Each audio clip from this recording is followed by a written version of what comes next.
that in case there is no Muslim member available from any of the categories, then 1 to 3 additional members from category 3 may be nominated. So that makes it 3 plus 2, 5 plus 1, 6, and 1, 7.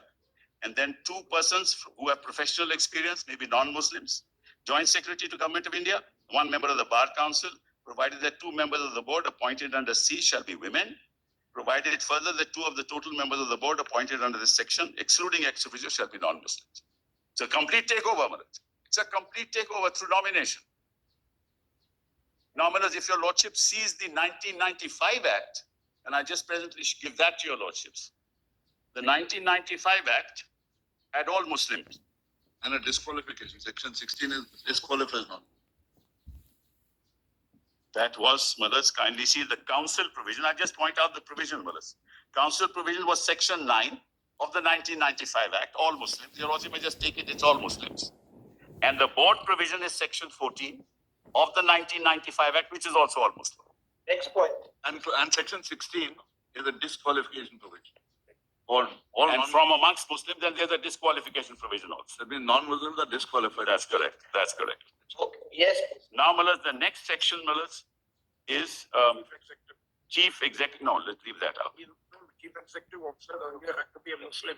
Yeah, all officers have to be Muslims earlier, including the chief executive officer. Now it's not a Muslim. Now kindly come to registration. Yes. On and from the commencement of the Wakf Amendment Act, section 36, Malas.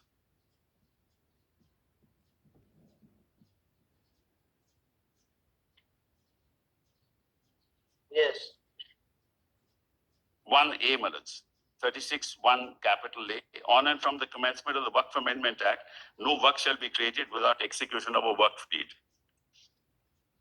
What is wrong with this? I'm not saying anything wrong, I'm just indicating, Malas. Wakf, kindly see, Malas, you can create a Wakf by user.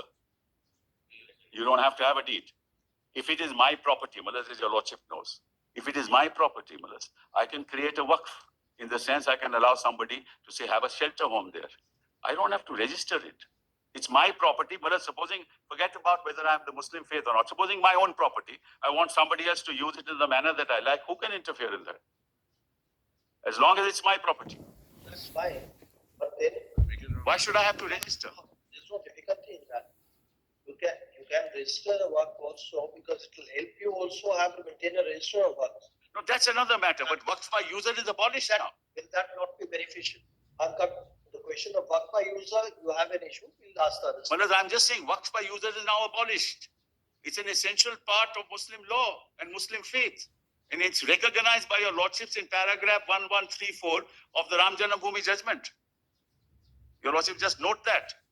Para 1134, which says precisely that. It's wrong if you permit somebody to use. But if you want to dedicate it, then you can. No, you are dedicating it to the Almighty. And that is the concept of Wakf. That's right. All that the section says is to avoid uncertainty so that there is no, a claim or a bogus claim. Then you have a deed and portalize it. I'm really not so much on that. Lordship is right. But I'm just saying. It will be passed. Really speaking, until this registration becomes a means.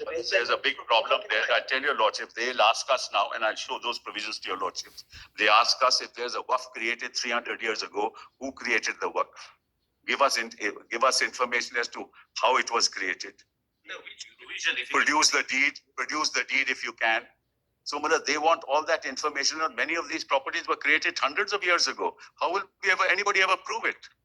And then, what happens is, and I just give you a historical background, which we'll argue when the main case is being argued. When the British came over here, what they did was all properties which were Wakf properties, what they did in the revenue record, they said Governor General.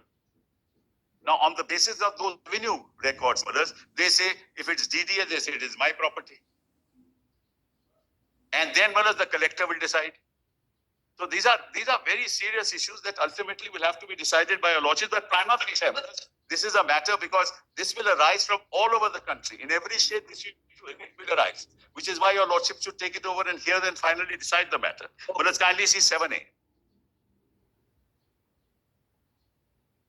36.7. Capital 36.7A. Yes. Where the collector in his report mentions that the property wholly or in part is in dispute or is a government property, or is a government property, the Wakf in relation to such property, such of the property shall not be registered unless the dispute is decided by a competent court, which could take 20 years. No, but the status quo as of now will maintain. They are not saying that, Mullah. The state, no. Not under 3C, Mullah. Your Lordship, I read that. 3C, there's a contradiction emerging with this and 3C, like us the other side. There's a contradiction emerging. That's right. And how will they, to play